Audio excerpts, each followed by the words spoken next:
Thank you so much. Thank you. Hello, Glasgow. Thank you very much. Thank you. Please.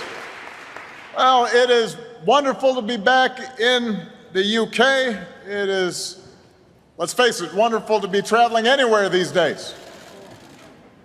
And thank you, Sheila, for that outstanding introduction and for all the work that you are doing in a part of the world that is feeling the effects of climate change right now.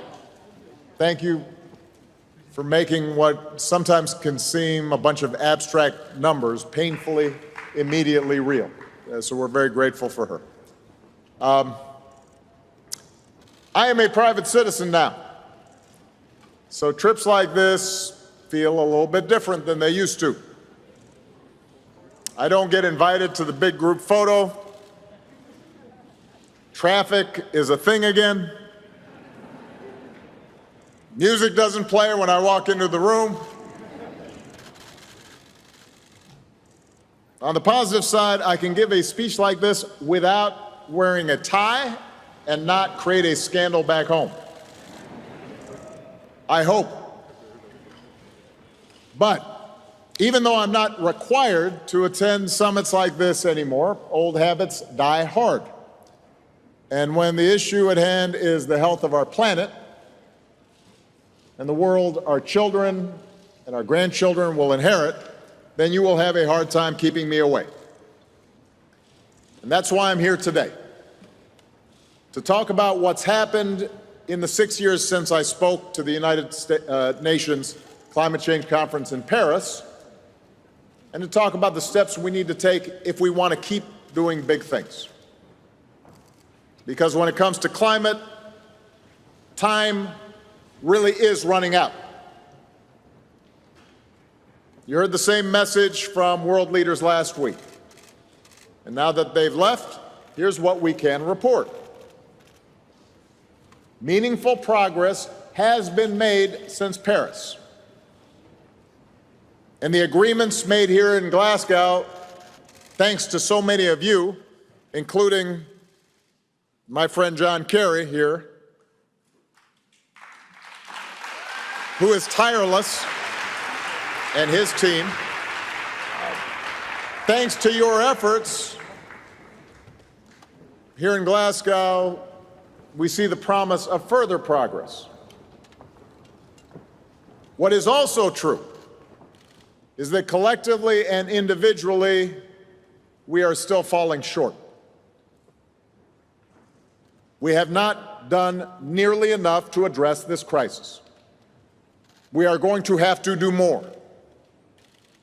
And whether that happens or not, to a large degree, is going to depend on you.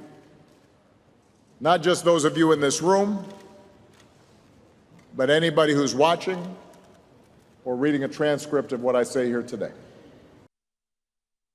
The gentleman yields back. The gentlelady from New York, Ms. Ocasio-Cortez, is recognized for 5 minutes. Thank you so much, Madam Chair. And, you know, it's not lost on me that we are having a hearing today surrounding fossil fuel misinformation and disinformation campaigns on the same day that we are scheduled to vote on legislation that has been deeply influenced by the lobbying efforts of the fossil fuel industry. It's a wonderful opportunity for us to be speaking with the CEOs of BP, Chevron, Exxon, Shell, and the American Petroleum Institute. Speaking of which, Mr. Summers, as the president of the American Petroleum Institute, part of your job is to help lobby and advocate and champion the fossil fuel industry. And that includes particularly in legislation before the United States Congress. You told CNN on television, quote, "We are leaving everything on the field here in terms of our opposition to reconciliation. We are using every tool at our disposal to work against these energy proposals." And frankly, Mr. Summers, I appreciate your candor because most lobbying organization heads aren't as forthright and transparent about their efforts to manipulate U.S. legislation.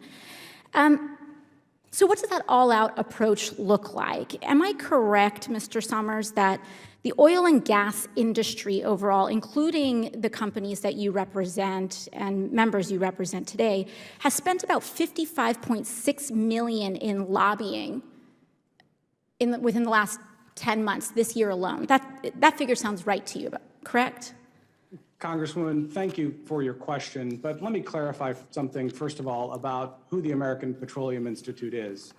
Our mission, first of all, is that we're a standard-setting organization for the global oil and gas industry. We maintain over 700 standards in the areas of health, environment, and safety. In addition to that, we advocate for the oil and gas industry. Mr. Summers, is that figure $55.6 million in lobbying funds correct or not? I have limited time.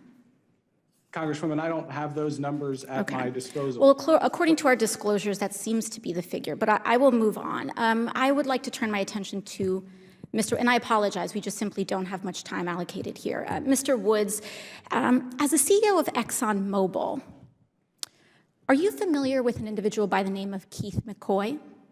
I am. He was one of your top lobbyists, correct? He was a senior advisor in our Washington office. I see. Now, earlier this year, McCoy was recorded in a private session as saying, quote, "I liken lobbying to fishing. You have to bait. You throw that bait out there just to kind of reel members of Congress in because they are a captive audience. They know that they need you and I need them." And he also alluded to having weekly calls with certain members of Congress as debates around reconciliation were being formed. Are you aware of these calls? I am not aware of the calls. You are not aware of the calls. Have you participated in any calls with members of Congress throughout this process of reconciliation and infrastructure? I have. You have. Are political donations ever discussed during your calls with members of Congress? No, they're not. They are not. Does your compensation package increase as a result, the value of your compensation increase as a result of increased production from Exxon's refineries? No, volumes from our refineries is not part of my compensation. Is your compensation tied to Exxon's stock price? Yes, it is. It is, and so I would assume with increased value in Exxon's stock price and oil production, that would have a boost in the value of your compensation, correct? My compensation is based on a number of metrics and parameters from environmental, safety, and value creation, technology development. It is a portfolio of responsibilities that the Compensation Committee judges me on. Thank you very much. You know, I think one thing that often gets lost in these conversations is that some of us have to actually live the future that you all are setting on fire for us. By 2028, crop yields are already projected to begin to fail, with famine beginning to hit the world's most vulnerable populations. By 2038, current U.S. drought, fire, and extreme heat trends could potentially make whole regions of the United States unlivable if we continue the trends that lobbyists are trying to have us pursue. And we have a tipping point by 2036. We do not have the privilege or the luxury of lobbyist spin. And it is incredibly important that we don't reach net zero or in some imaginary future, but that we actually cut through to carbon emissions reductions here in the United States and globally. As you could probably guess from my opening comments, Madam Secretary, I see the climate as a discrete scientific issue. I think it's a mistake to approach it with too much emotion. Passion is good, but not when it interferes with your judgment. I've got a couple of 30,000-foot feet questions. How much money in public and private dollars does the department think it would take to make the world carbon neutral? I don't have a number for that, but probably a lot. Yeah. Hundreds of trillions of dollars, you think? It would be a lot, for sure. How much money in public and private dollars does the department think it would take to make the United States carbon neutral? Again, it would be a lot. Hundreds of trillions? I don't know about hundreds of trillions, but it would be a lot of money. For It'd be in the trillions, Yes. mid-trillions. I don't know. I understand. Here's my question. To make the United States carbon neutral based on the administration's plans, I think it would be fair to say it's going to cause displacement, major displacement. Now, I don't use that in a pejorative sense. I think that's just an accurate description. It's going to change our economy dramatically. Many people are going to gain. Many people are going to lose. And that's what I mean by displacement. If we today spent these, to be fair, tens of trillions of dollars that I think many members of the administration would like to spend, and make the United States of America carbon neutral,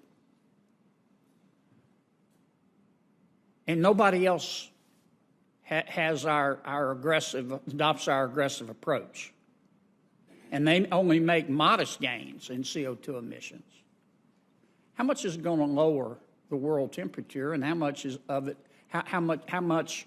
are we going to reduce carbon emissions?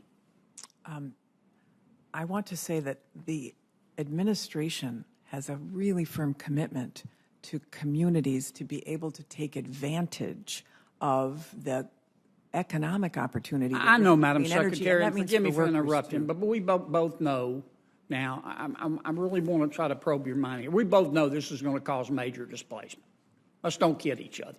You're not going to turn coal miners into coders overnight, and you're not going to turn fossil fuel workers into solar experts overnight, and there are not as many solar jobs as there are oil and gas. So I don't want to get off into that. And I'm not trying to be critical of the administration, but these are important questions.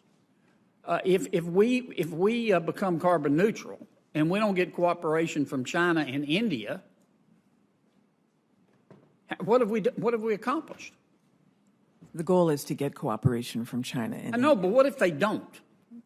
Well, What if we go spend these tens of trillions of dollars, and President Xi Jinping, the people of China are wonderful people, by the way. President Xi lies like he breathes. We know that. The Communist Party, they're gangsters. What if they've probably built a coal-powered power plant while you and I have been talking. What have we achieved? the administration has a strategy to make sure that all of the people who have signed on to this Paris Agreement meet the goals that they have articulated. And that means working with allies, and that means a strategy I get it, to ensure Madam that. Chair, but I'm asking a very practical question. My son, who I love dearly, has a strategy to have his dad buy him a 911 Targa Porsche. It's not going to happen. And I'm raising a very legitimate question, I think. If we spend these trillions of dollars and we go through all this displacement and we don't get cooperation from China and India, what is the pain worth the gain? And how do we know? I would say we have a strategy to get those countries on board. And if we don't pursue this strategy, what then? Then you have climate disasters that are upon us. California could be on fire again this summer. And if we don't take action, then where are we with respect to the other disasters? So we have to approach our allies Let me with ask you one last question. and do our own. I get it. Yeah. If you can indulge me, Madam Chair. If we spend all the money that the Biden administration wants to spend, let's take in its current infrastructure bill to reduce CO2 emissions, what percentage of the increase in carbon emissions worldwide, not the United States, is going to be reduced? Well, all of these countries have signed on. All of them have. No, I'm talking about, I know, and you're trusting them. But Well, no, I believe verify. I believe in metrics. Yeah. If you spend a lot of taxpayer dollars, you ought to know, first of all, what you expect to get and realistically assess whether you're going to get it. I don't want to let me ask you one last question. How come your budget doesn't request any funding for the Yucca Mountain licensing? The administration doesn't support Yucca Mountain as a solution for nuclear waste. Okay. Thank you, Madam Chair. Thank you. And now Congressman Bowman. Thank you so much, Senator Schumer. Thank you for being here. Thank you, Governor Hochul, for being here as well. Mayor Murphy, I can't imagine what you've been going through over the last 48 hours. Thank you for your leadership, and thank you for being here as well. We have to recognize the first responders. I had the pleasure of speaking with them for a few minutes before I came to the podium, and they were literally out there during the storm, saving lives, saving people from drowning. So I just want to recognize them and give them another round of applause, please. I told Chief Tom I was going to call him up and let him say a few words, but I don't want to put him on the spot. So he'll stay over there, and I'll support him from the podium. We cannot put a cost on human life. And we lost at least 14, Governor, human lives during this storm. And we could have lost so many more if it weren't for our first responders. And people lost their homes, people lost their basements, they lost their vehicles. The majority of Americans cannot survive a $400 emergency. And now there are so many costs accumulating because of this storm that took place. And this is a week and a half after a previous storm. And the governor mentioned in our last press conference that this can happen again next week. We are living in the middle of a climate catastrophe. We are living it, and we are seeing the results of it across this country. And that is why part of my job is to strongly encourage my colleagues in Congress to go as big as possible as we talk about an infrastructure reconciliation plan. We not only have to go as big as possible in terms of the top line number, we have to make sure that the goal is to end our dependency on fossil fuels. Because right now, based on where the climate is, this can happen again. And if the earth continues to warm, it is going to be more catastrophic and is going to be more consistent. And we currently do not have the infrastructure in place to deal with that. So we will continue to fight at the federal level for as many resources as possible. It doesn't matter what the cost is, because if we can save one baby's life, that matters, and we need to invest in that. Invest in our babies, invest in our children, invest in our families, invest in our seniors. And it's time for us to rebuild our infrastructure and rebuild our economy and rebuild our country. And there's no price tag for that, because we need a habitable planet for our children and grandchildren coming behind us.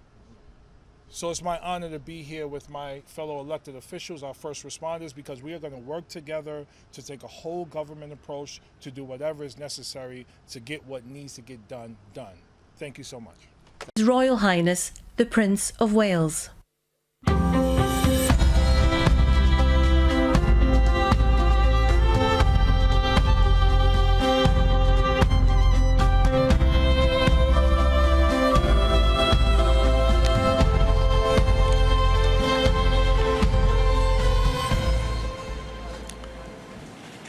Your Excellencies, ladies and gentlemen, the COVID-19 pandemic has shown us just how devastating a global cross-border threat can be.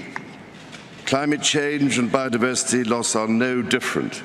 In fact, they pose an even greater existential threat, to the extent that we have to put ourselves on what might be called a warlike footing.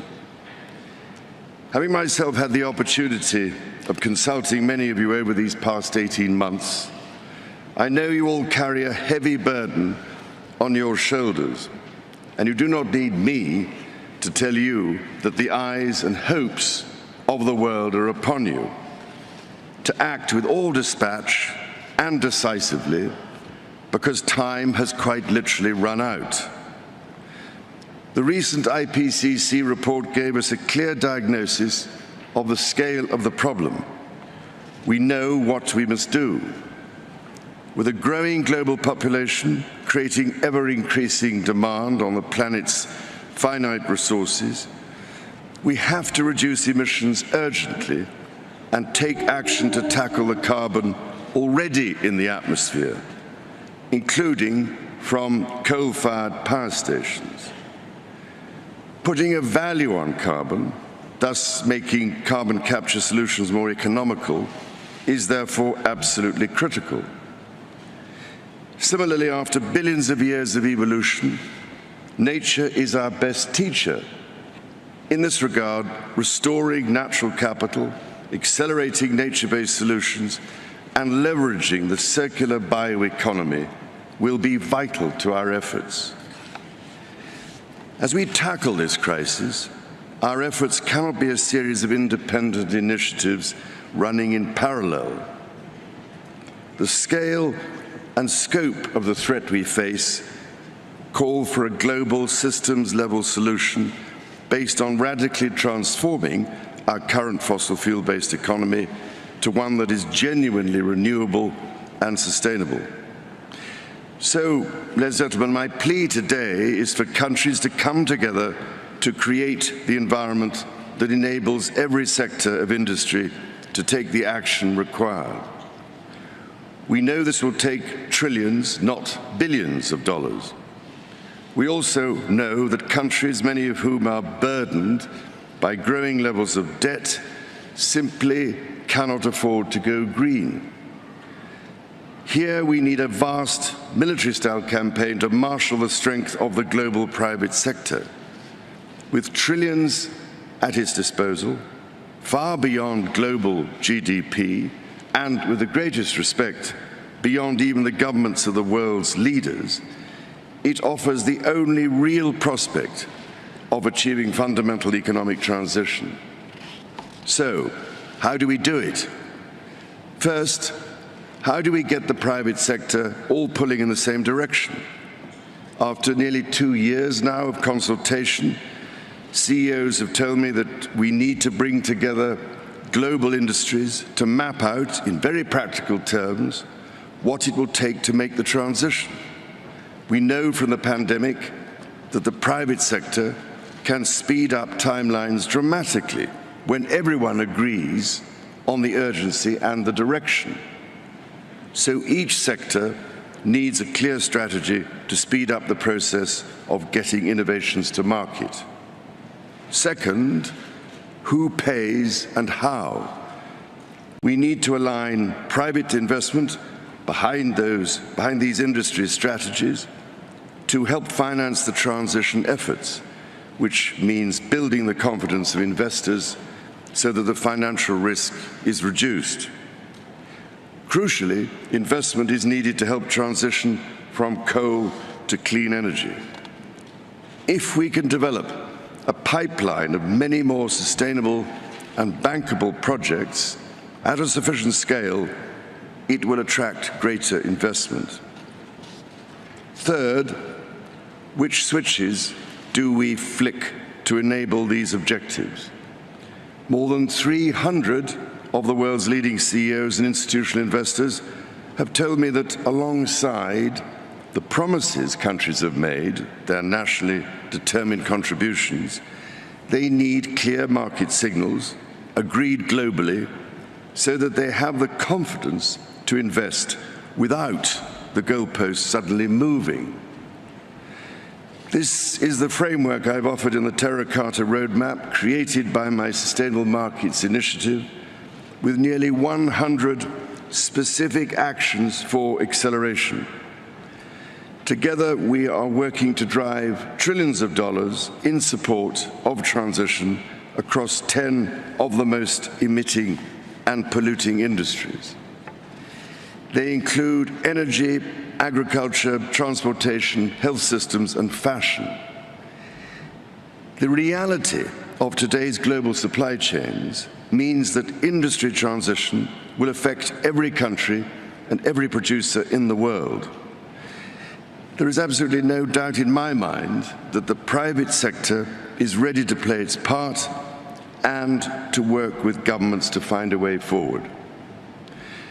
Your Excellencies, ladies and gentlemen, many of your countries I know are already feeling the devastating impact of climate change through ever-increasing droughts, mudslides, floods, hurricanes, cyclones and wildfires, as we've just seen on that terrifying film.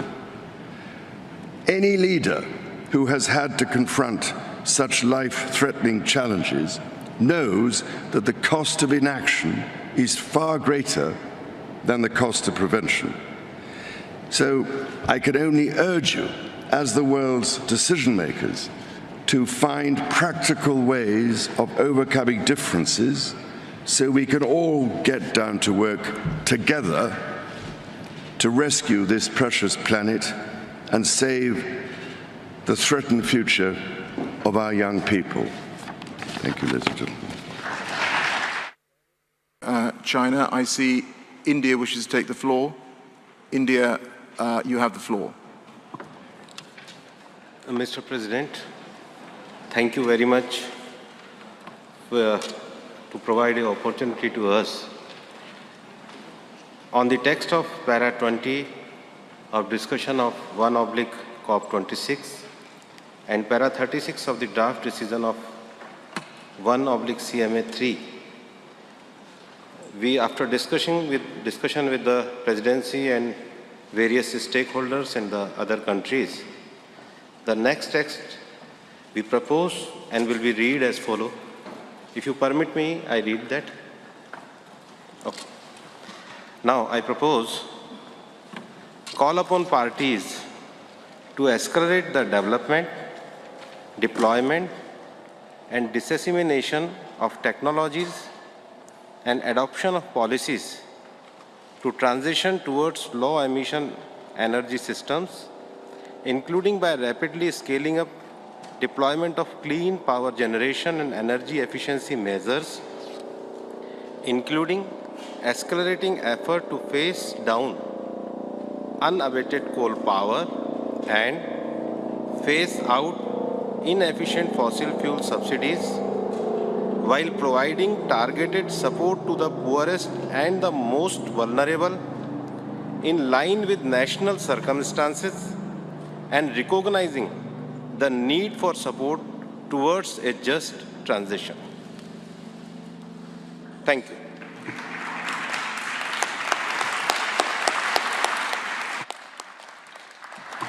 Thank you to China, India for their interventions.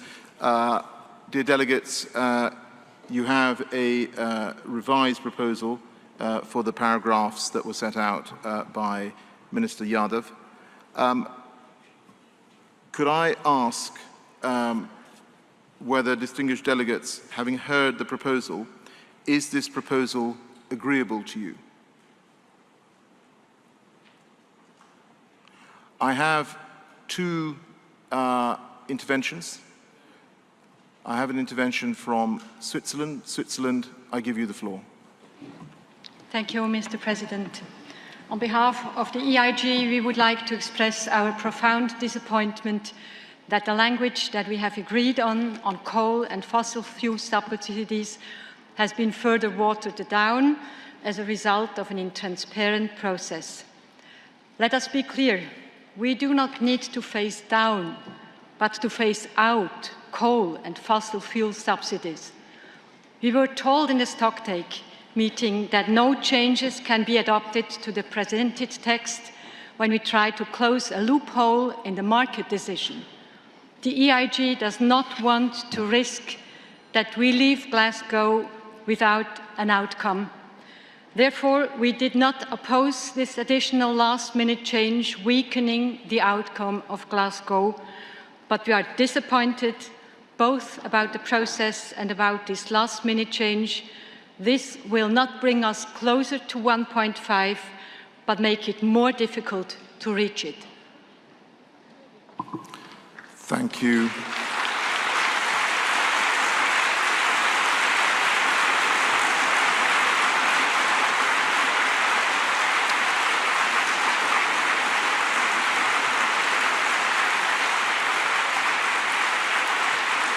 Thank you.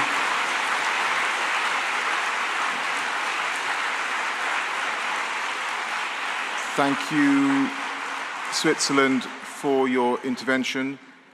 The European Union wishes to take the floor. I give the floor to the European Union. Thank you, Mr. President.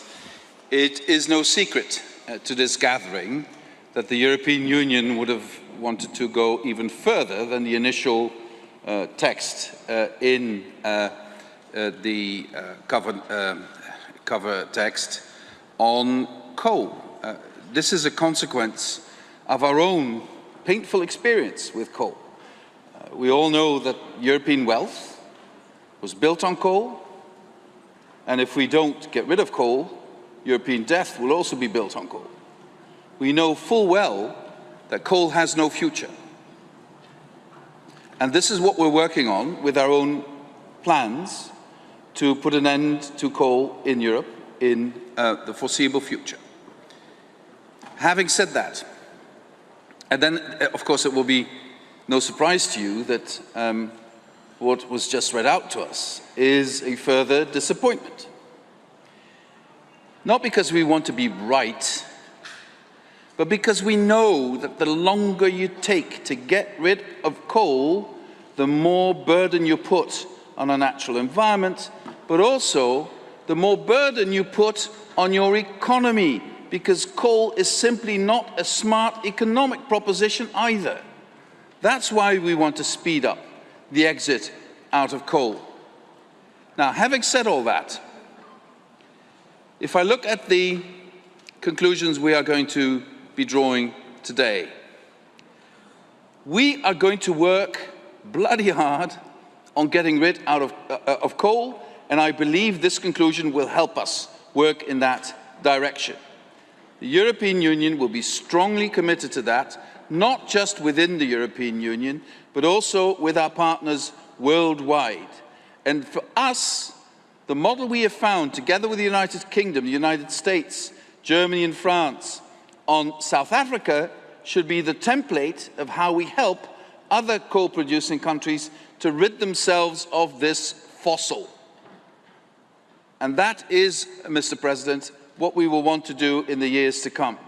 So, having now expressed my disappointment, I want to reiterate what I said in my earlier intervention. This should not stop us from deciding today on what, even before you've read everything, I have to say is a historic decision under your leadership, and you can be very proud of that, Mr. President.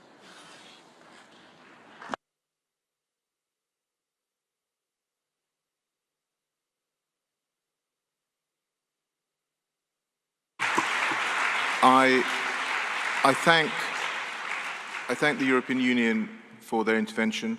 I now give the floor to Liechtenstein. Liechtenstein, you have the floor. And I do too, that usually we aren't in session in this week of August.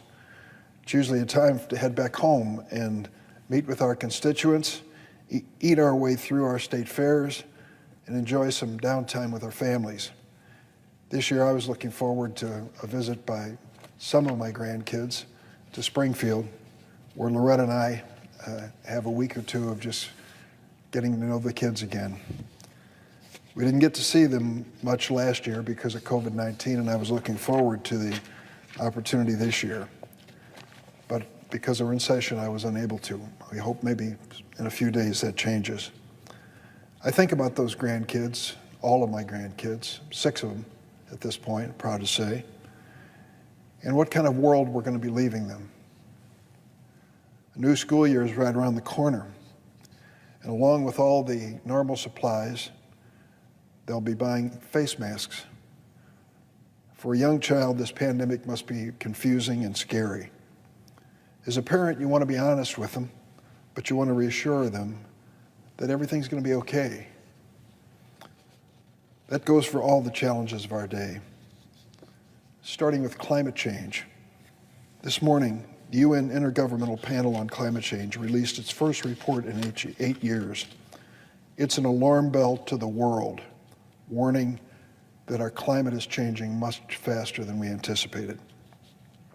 I'd like to read a couple paragraphs from this morning's New York Times because they summarize these UN reports and and do that summary so well. Nations have delayed curbing their fossil fuel emissions for so long that they can no longer stop global warming from intensifying over the next 30 years, though there is still a short window to prevent the most harrowing future. A major new United Nations scientific report has concluded. Humans have already heated the planet by roughly 1.1 degrees Celsius or 2 degrees Fahrenheit since the 19th century, largely by burning coal, oil, and gas for energy. The consequences can be felt across the globe. This summer alone, blistering heat waves have killed hundreds of people in the United States and Canada. Floods have devastated Germany and China. Wildfires have raged out of control in Siberia, Turkey, and Greece. So what do we say to our kids about this? Dad, Granddad, what are you doing about this? How do we reassure our kids that the planet they inherit is still going to be livable? Words aren't enough. Denial certainly isn't a plan. We need to do something. And we need to do what generations of Americans before us have done. Face reality, face the challenges squarely. So I ask myself, and all of us, what are we doing to make sure that my grandkids and all of America's kids will be okay? We're going to have a chance to answer that question this week as the Senate begins debate on a proposal that will define the world my grandkids and everyone's kids will grow up in. President Biden's plan to Build Back Better is the most ambitious investment in America's future in a generation. And much of that plan is included in the budget blueprint that we'll be considering in a very short time. This budget blueprint will strengthen our nation's economy and ensure that working families have a fighting chance and receive a fair share of the wealth that their work produces.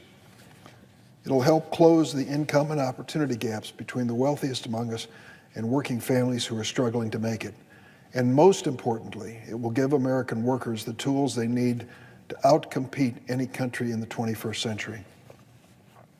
I listened to the criticism of the plan by the senator from Kentucky, and I thought, if we don't embark on an ambitious plan to deal with climate change and to move this economy in the right direction for working families in this country, then frankly, we're ready and prepared, some are, to accept a second-place finish for the United States of America. I think that's tragic. I don't think it's consistent with who we are as a people.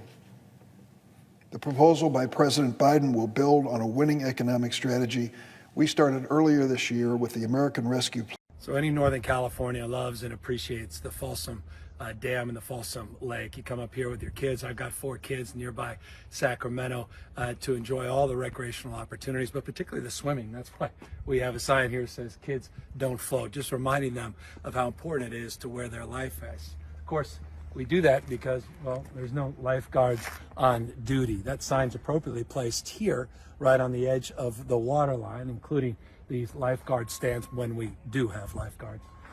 Here I am now walking into the lake about 1 inch, 2, 3 foot, now 2, 3 feet, probably halfway up my waist, would otherwise be in water at this stage of the year. 26%. You can see behind me, 26% capacity. And we're in July.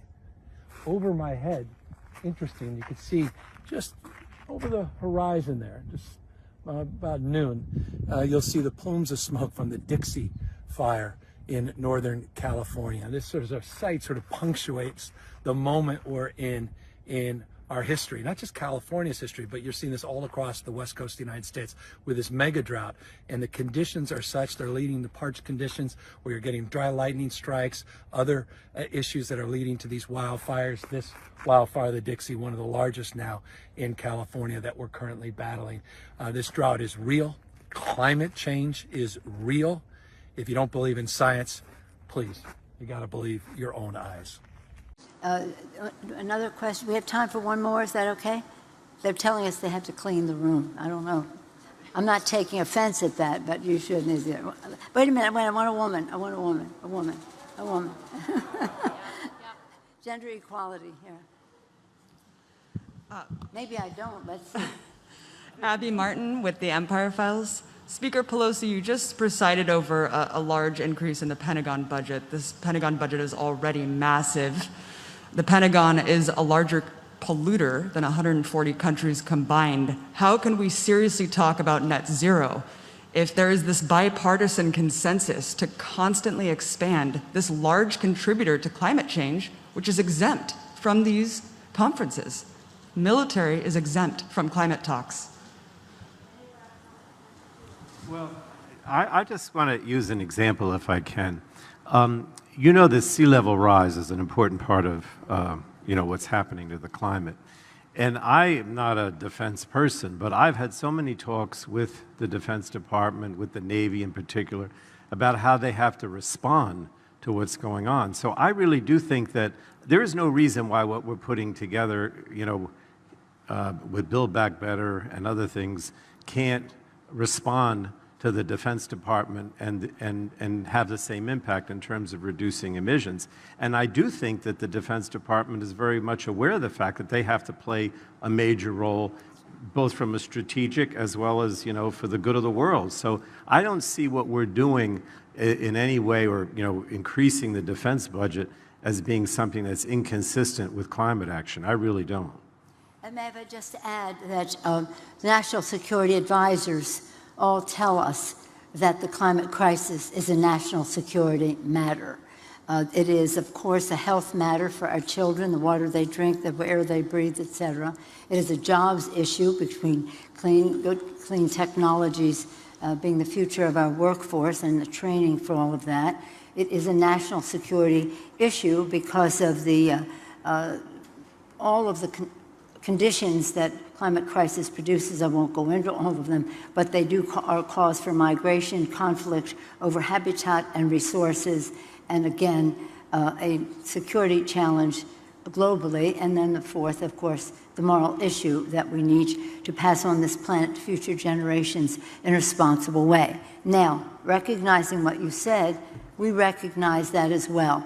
And a big user of fuel. There have been many initiatives over time, more successful with more technology, to convert from fossil fuel to other sources of fuel to run the military, because it would make the biggest difference. Transportation, defense, these are two of the biggest, that can make the biggest difference in all of that, and that is something we're very, very focused on. As I say, the Defense Department sees this systemically, that we have to stop it as a national security issue, and one way to do that is to stop our dependence on fossil fuels, which exacerbate the climate crisis. With that, I thank you all for being here. Unfortunately, they're telling.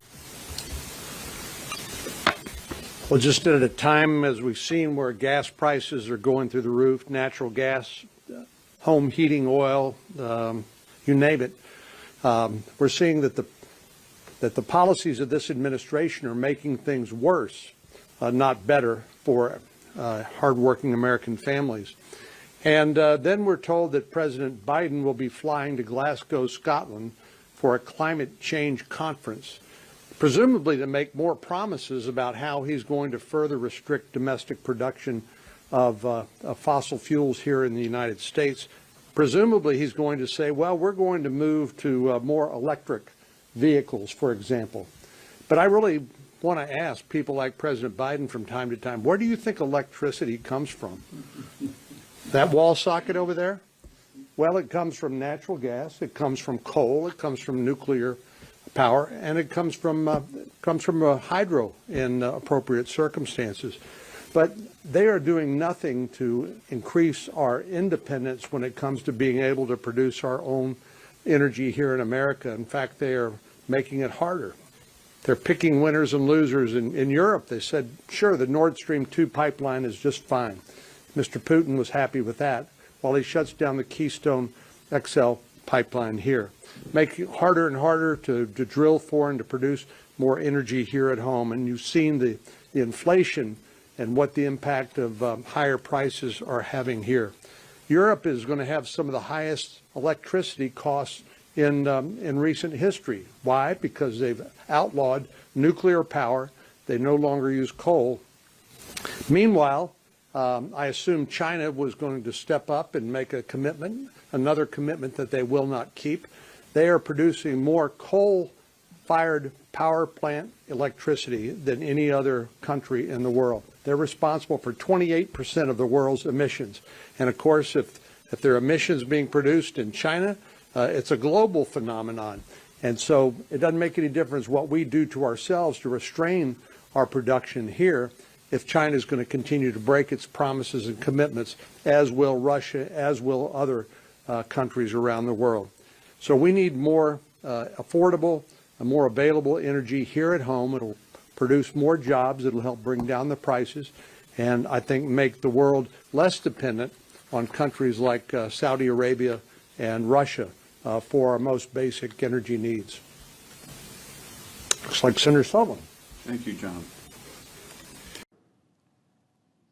In a few days, President Biden is set to gas up Air Force One and jet to Scotland for a global conference about the climate.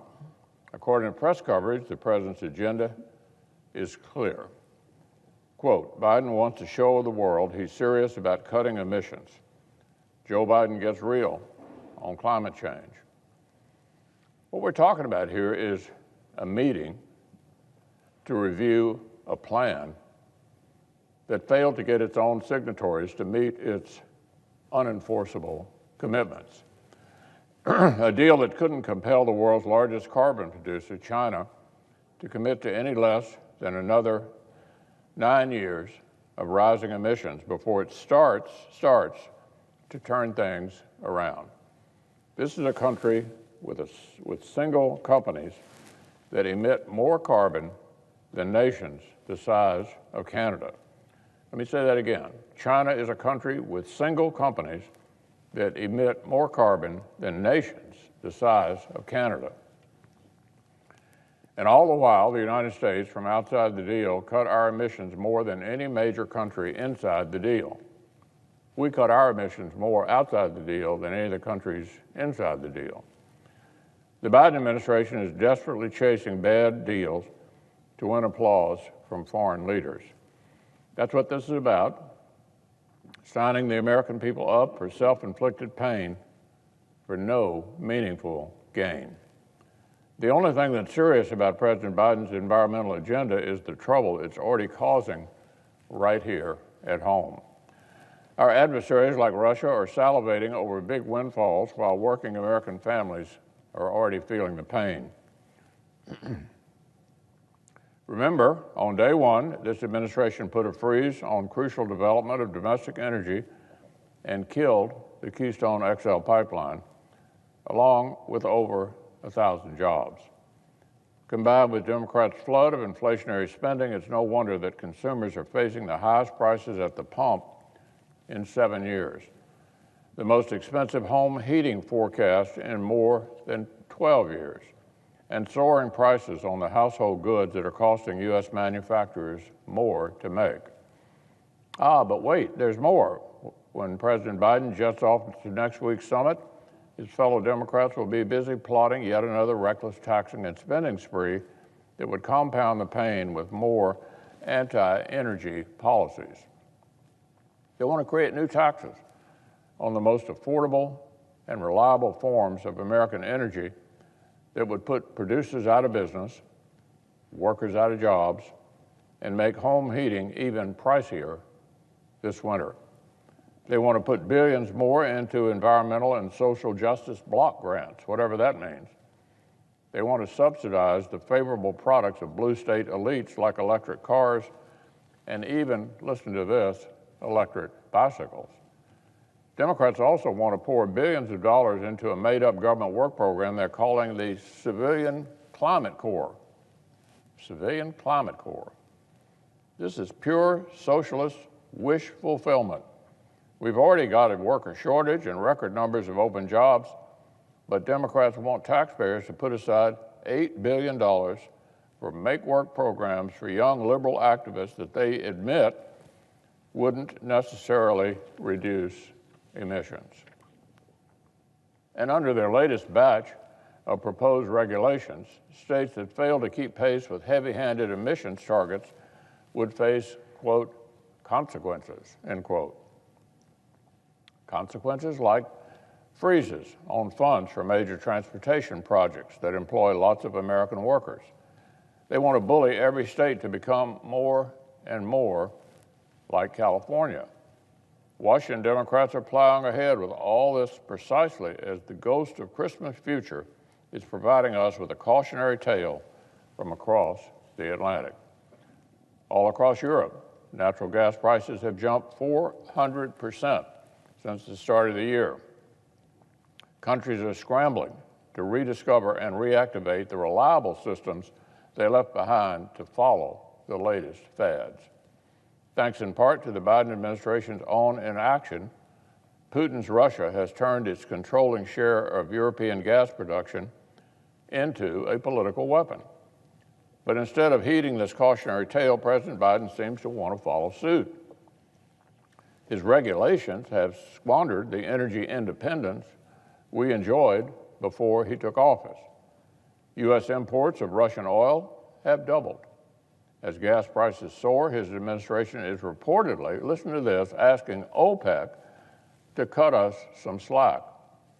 As one academic summed it up, quote, Biden policy promotes a multi-year, multi-dollar windfall for adversaries, you heard it, like Russia. Quote, to raise energy prices while enabling Moscow to tighten its grip over Europe's energy supply is to turbocharge a Russian regime that was staggering and showing its age. Pain for the American people, payoffs for our adversaries, so that President Biden can receive cheers from the crowd in Glasgow. Small comfort for his own citizens. Now, some of the other things that I think are important to see in COP, though, is that there's good news and there's bad news, right? The good news, I'm like, should I start with the bad news or should I start with the good news? What do you all think? Should I start with the bad news or should I start with the good news? Maybe I will start, I'm looking at the comments to see if there's any opinions here. Now, anyways, so I'll start with bad news so that I can end with good news, okay? Okay, I'm seeing here people are saying bad news. I'll start with the bad news so that we can go with the good news. The bad news is that I think if you are under the age of, 40, the ambitions and timelines that people are setting out are not good enough for us. I mean, COP, like the whole big thing with COP is we're going to go net zero on emissions by 2050. And like, that's like this big ambitious thing. And the thing is, it's like a lot of these people making these decisions are, and I'm sorry because people get very upset with me. People are always kind of throwing these accusations of ageism towards me and all of these things. But I mean, there is just a basic biology here that we have to contend with, which is that if you are under the age of 40, you are very likely going to you have a very high possibility of seeing the year 2050. And that creates a totally different set of incentives than if you are older, making decisions for a time when you will no longer be alive to see them. And older people have grandchildren and they care about their grandchildren. And for some, for huge populations of people who care about their grandkids, that puts a skin in their game for their fight. But that frankly does not apply to all older people.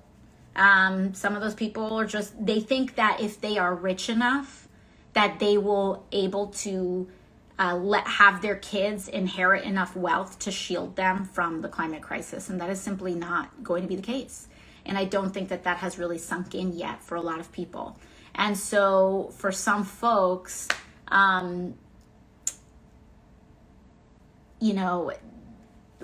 when we see this thing of net zero by 2050, they're like, yeah, like this is great, this is a huge transition, like all of those things. And that might be relative to the status quo now, but for us, that's really not good enough. So let's talk about why net zero by 2050 is not really acceptable for young people. And this was really one of the central calls from the streets and protesters outside of COP this year. It was net zero by 2050 is ridiculous. And the reason that they say that is because of the following. Net zero emissions does not mean zero emissions. So what we're talking about is by the year 2050, we will still be, oh, sorry, that's Deco. We will still be emitting fossil fuel emissions, CO2, methane, etc. And so that's still what that means, net zero. The net means they're saying, oh, we're going to be invested in and engaged in so much drawdown technology and drawdown practices that the amount that we're going to be drawing down is going to be equal to the amount that we're emitting. So it's going to be a wash. So that's great. By 2050. So that's not even a promise that we will have zero emissions even before I'm dead or any of us may die, you know, and that is not, it's just not acceptable in a world of 1.5, 2 degrees, etc. Of Celsius worth of warming, because I don't think it's sunk in for a lot of people. A lot of people may not know this. We're living our day-to-day lives, but the stakes here are really huge. What we're seeing right now, for example,